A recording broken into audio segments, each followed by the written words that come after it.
வணக்கம். நான் doctor Arun, orthopaedic surgeon from Kaveri hospital, Salem. இன்றைக்கி நான் உங்ககிட்ட பேசுகிறது ஃபால் ப்ரிவென்ஷன் இன் எல்டர்லி. அப்படின்னா என்ன அப்படின்னா, வயதானவர்களில் கீழே விழுவது, தவறி விழுவதை தவிர்ப்பது எப்படி. ஸோ ஏன் நான் பர்டிகுலராக ஓல்டேஜை பற்றி பேசுகிறேன் அப்படின்னா, so the problem of osteoporosis, அதாவது எலும்புகள் தேய்மானம் ஆவது வயதானவர்களுக்கு தான் வரும். சின்ன வயசில் நமக்கு எலும்பு வீக்காக இருக்காது, ஸ்ட்ராங்காக தான் இருக்கும். ஸோ யூஸ்வலாக நம்ம சின்ன வயசில் விழுந்தாலும் சாதாரணமாக உடையாது. ஸோ பட் 50 to 60 இயர்ஸ்க்கு மேலே போகும்பொழுது போன்ஸ் ஜென்ரலாக நேச்சர் ஏஜிங்னால போன்ஸ் வீக் ஆகிட்டே வரதுனால that is called osteoporosis. So காமனாக எல்டர்லி பீப்புளில் கீழே விழுகும் பொழுது அந்த போன்ஸ் பிரேக் ஆவதற்கு வாய்ப்புகள் அதிகம். ஸோ கீழே விழுந்து பிரேக் ஆச்சுன்னா அவங்களுக்கு அது லைஃப் டைம் டிசபிலிட்டி வந்துடும். ஸோ அவங்களுடைய நடமாட்டம், ஸோ நம்ம சின்ன வயசில் நம்ம வெளியெல்லாம் போவோம், மிடில் ஏஜில் வேலைக்கு போவோம். பட் ஓல்ட் ஏஜில் அவங்க என்ன பண்ணுறாங்க, வீட்டில் இருப்பாங்க, ஒரு வாக்கிங் போவாங்க, ஒரு பார்க்குக்கு போவாங்க. ஸோ அவங்களுடைய ரெஸ்ட் ஆஃப் தி லைஃப்பை கொஞ்சம் அவங்க வேலையை அவங்க செஞ்சுட்டு இருக்கிறதுக்கு பீப்புள் ஆர் ட்ரைங். ஸோ கீழே விழுந்துட்டாங்கன்னா அது எல்லாமே கொலாப்ஸ் ஆயிடுது.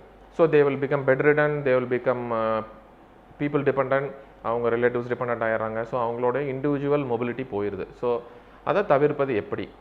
ஸோ யூஸ்வலாக ஓல்டேஜில் பர்சன்ஸ் இருக்கும் பொழுது அவங்க வீட்டில் நிறைய பேசிக்கான சேஞ்சஸ் கொண்டு வரணும்.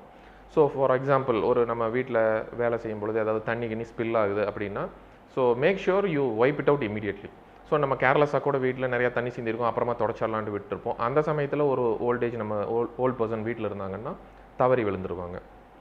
ஸோ அது போக மொசைக்ஸ் இந்த மாதிரி இதெல்லாம் பார்த்தீங்கன்னா யூஸ்வலி மேட் ஃபினிஷில் வச்சுட்டோம்னா அவங்களுக்கு கொஞ்சம் ஸ்லிப்பரியாக இருக்காது.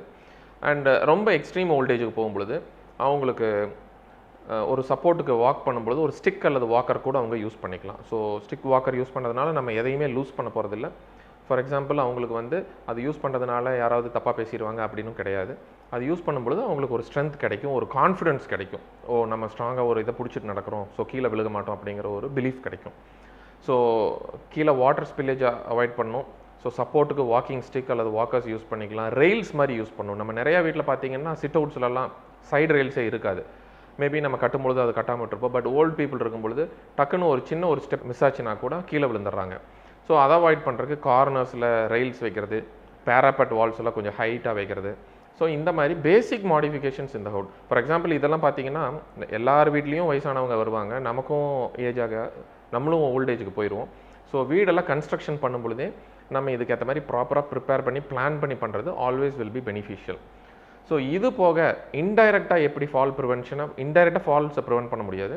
பட் நம்ம ஹெல்த்தி டயட் எடுக்கிறது, நல்ல ஃபுட் எடுக்கிறது, கால்சியம் ரிச் இது.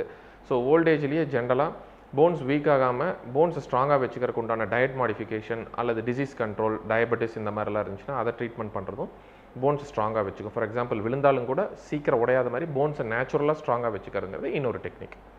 So that's all about it. Thank you.